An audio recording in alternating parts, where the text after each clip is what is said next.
Ok, bonjour. Bonjour à tout le monde. J'ai publié certaines vidéos à la demande d'Alessandra Santonce et aussi à Carolina. Elles étaient dans plusieurs langues, donc en anglais et d'autres étaient en portugais. Et maintenant, voilà, une vidéo en français.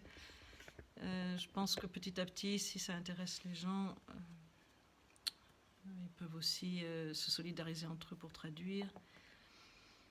Et puis moi-même, je peux aussi répondre si vous me demandez de traduire quelque chose, je peux participer. Donc je me rends disponible dans la mesure où je trouve le temps pour répondre.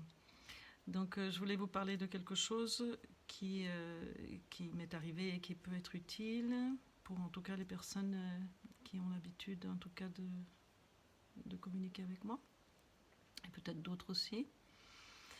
Donc c'est l'absorption. Le thème de l'absorption, c'est la possibilité de pouvoir faire un retour vers l'intérieur. Et donc ce retour vers l'intérieur, dans ce cas-ci, je ne vais pas le prendre du point de vue de la méditation ou du point de vue de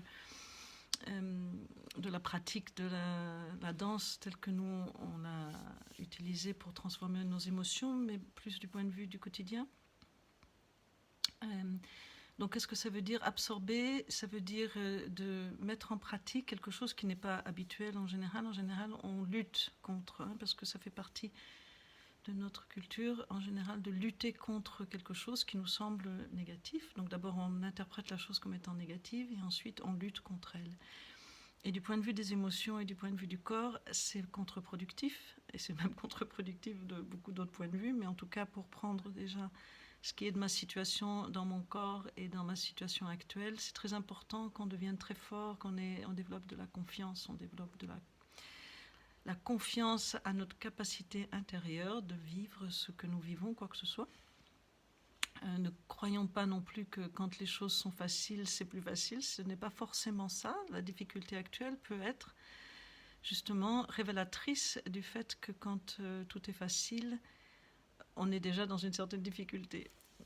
Donc voilà, je ne vais pas emmener ça trop vers la philosophie, mais c'est quand même un point important de comprendre que quand tout est facile, on peut aussi générer en soi quelque chose de compliqué.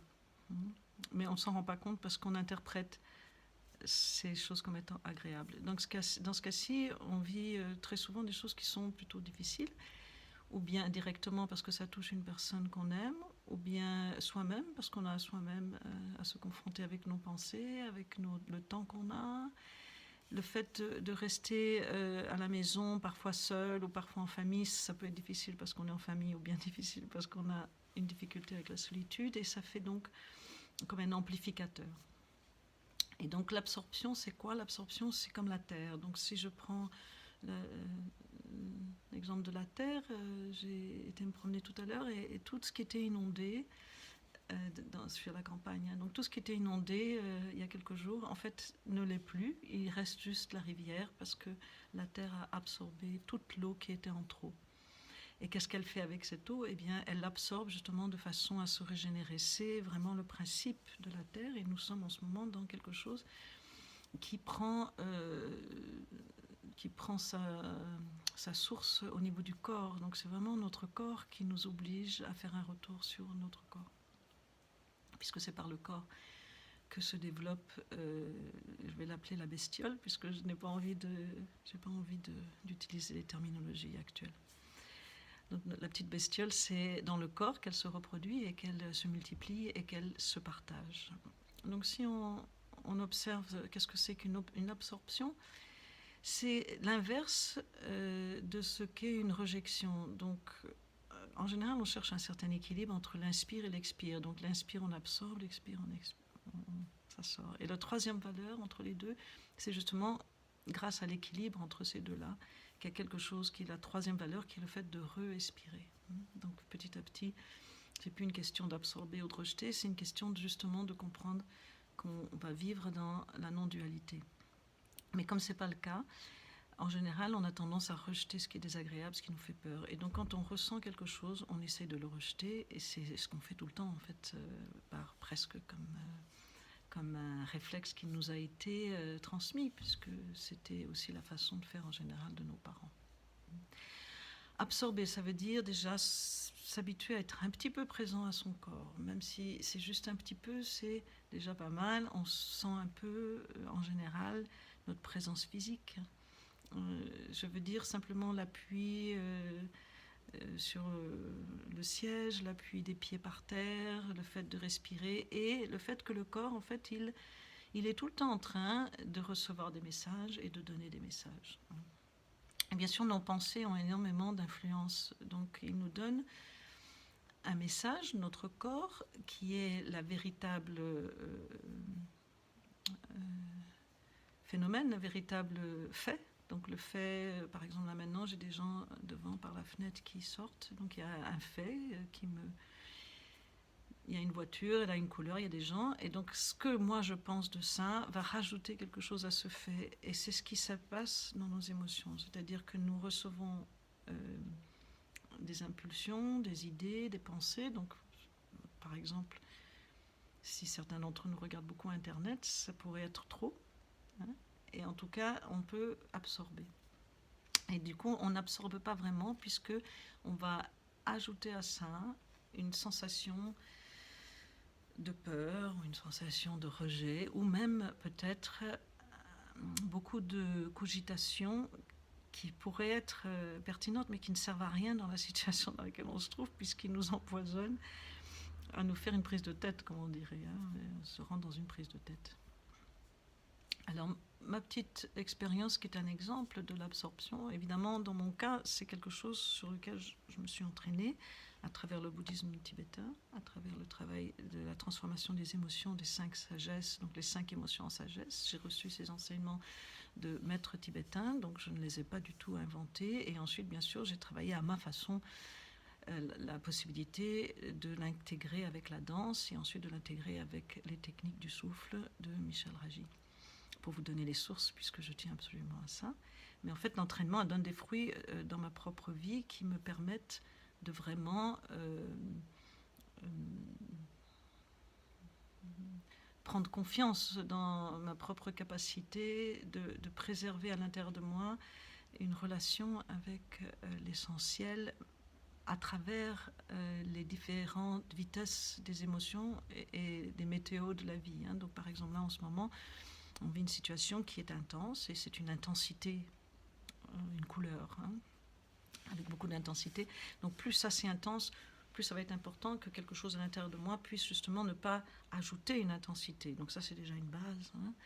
La base c'est que je puisse rester un tout petit peu présente à ce qui se passe, de l'accepter, de ne pas penser que c'est mauvais, ni de penser que c'est bon. C'est pas tellement nécessaire. C'est toujours bon à la fin. Donc c'est pas la peine. Tout ce qui nous arrive est bon. C'est pas trop la peine de se monter la tête avec. D'où ça vient pas, c'est pas non plus très important dans l'immédiat. C'est peut-être important dans l'absolu de savoir d'où ça vient, le phénomène actuel, mais c'est pas important quand on est dans la situation. Dans la situation, ce qui est important, c'est de vivre cette situation d'une façon la plus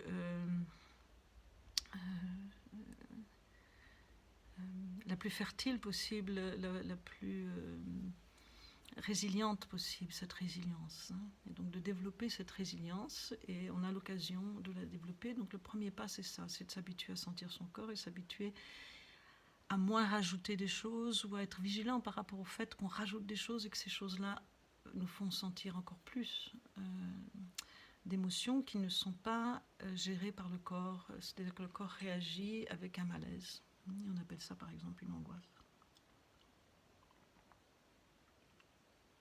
Alors moi, ce qui m'est arrivé l'autre jour, c'est que j'étais tout simplement en train de cuisiner et tout d'un coup, je me suis sentie mal. Bon, j'ai un peu l'habitude, parce que j'ai eu des problèmes de santé, donc j'ai un peu l'habitude, j'ai une relation, puis je suis danseuse, donc j'ai une relation avec mon corps, je connais mon corps. Et je me suis sentie mal, et je me suis dit, mais tiens, c'est bizarre ce que je sens, et en même temps, c'est quelque chose que j'ai, hein, je peux continuer à faire semblant d'aller bien, mais j'étais pas dans le déni, donc je faisais juste la cuisine en me disant, mais tiens, est-ce que ce que je sens, c'est, est-ce que je suis malade, qu'est-ce qui se passe ? Et je commençais à en même temps sentir mon corps, continuer à faire ce que je faisais, à un moment donné, j'ai senti, voilà, si je bois de l'eau chaude, ça va me faire du bien. J'ai senti ça comme une intuition. J'ai bu de l'eau chaude, effectivement, ça allait mieux. Et j'ai vraiment accepté cette sensation. Donc ça a commencé par plutôt du froid, une sensation d'avoir froid, ce qui n'était pas logique. D'abord, je suis bien habillée, puis il ne fait pas si froid que ça. Il y a du chauffage. Et puis c'était comme une sensation de tremblement, comme si à l'intérieur ça tremblait. Et un peu de pression, peut-être, quelque part. C'était pas très net, mais peut-être un peu de pression au niveau de la poitrine. Et puis je me suis dit, bon, c'est peut-être juste c'est peut-être juste mon corps qui ressent tout ce qui se passe et qui ressent toutes les personnes qui s'adressent à moi et toutes les choses que je suis quelqu'un de très sensible malgré les apparences. Donc je suis très connectée. Donc personnellement, je savais depuis le mois de décembre que tout ça allait se passer. Je ne suis pas étonnée par ce qui se passe. J'ai même vécu l'inverse, c'est que quand j'en ai parlé aux gens, ils ne m'écoutaient pas. Ils me disaient que j'étais paranoïaque. Moi, je n'étais pas paranoïaque, j'étais certaine, c'est différent. Voilà, donc c'est comme ça. Et donc j'ai senti ça et j'ai remarqué que ça allait mieux au fur et à mesure que je l'acceptais, que je l'absorbais. Je n'ai même pas dû m'arrêter en fait. Je ne l'ai même pas dit à la personne qui était avec moi. Je l'ai dit 3-4 jours plus tard. Mais c'était une angoisse en fait. Je pense que je pense que mon corps a fait une petite panique. Parce que ça ressemblait à quelque chose que j'avais déjà vécu à l'hôpital il y a très longtemps. Quand j'étais malade, j'avais eu très très peur. Et j'avais tellement peur que je me suis évanouie. Et sur le coup, dans le déni, un peu l'orgueil qu'on a à nous, je me suis dit, mais non, c'est les médicaments qui m'ont fait ça. Je croyais que c'était les médicaments. Mais en fait, quelques jours plus tard, j'ai fait un reset. J'ai dit, mais non, c'est pas les médicaments. C'est que tu as eu la trouille. Et en plus, maintenant, je peux expliquer exactement toutes les circonstances qui m'ont fait peur. Alors, quelque part, le fait d'accepter ce qu'on ressent et de l'absorber et de ne pas lutter contre lui, c'est une grande aide. De ne pas essayer de changer ça, mais ne pas non plus rester dessus à essayer de penser qu'est-ce que c'est, pourquoi c'est, qu'est-ce qui m'arrive, parce que ça accélère encore plus la sensation de peur ou de panique. Donc au contraire, c'est l'absorber. Donc par exemple, c'est vrai que boire l'eau chaude m'avait fait beaucoup de bien, probablement, puisque j'avais des manifestations de froid plutôt. Ça s'est manifesté de façon à me faire un peu comme trembler ou froid. Et en fait, c'est tout de suite passé très très vite. Donc je pense qu'en 2 minutes, c'est passé et je n'avais plus rien. Et voilà, et je pense que c'était un processus de transmission par rapport au fait que je suis sensible à tout ce qui se passe et à mes amis, puis aussi aux gens que je ne connais pas. Et peut-être mes propres peurs personnelles aussi qui sont enregistrées.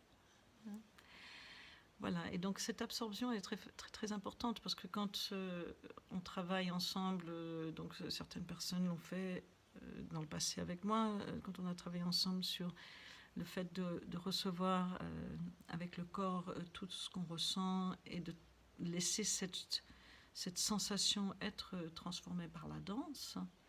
Ce n'est pas une agitation. Donc quand tu la laisses transformer par la danse, c'est simplement parce que la danse peut aider quand on ne peut pas le faire sans danser. Donc à force de le faire en dansant, on commence à pouvoir faire la même chose sans danser. Disons que quand on danse, c'est plus facile. Parce que quand on danse, quelque part, on fait circuler le sang, le souffle, on fait circuler toutes les fonctions du corps. Et ça libère un peu aussi. Et là, ensuite, on peut un petit peu plus absorber, se calmer. Mais par contre, on n'essaye pas de se calmer. Le calme est un état naturel. Le calme n'est pas quelque chose qu'on fait exprès. Donc si par exemple vous dites ça, c'est mon cerveau. Donc mon cerveau, c'est de l'eau en général. C'est de l'eau avec une forme d'intelligence dedans, c'est des codes. Et ensuite, toutes les interactions créent comme de l'électricité. Donc s'il y a trop d'électricité, c'est trop de feu là-haut. Donc déjà ça, c'est une chose qu'il faut comprendre et pouvoir apaiser son système nerveux et petit à petit descendre. Donc par exemple quand on visualise une sensation de liquide qui descend ou de quelque chose qui descend, la lumière qui descend, c'est justement pour nettoyer mais aussi pour aider.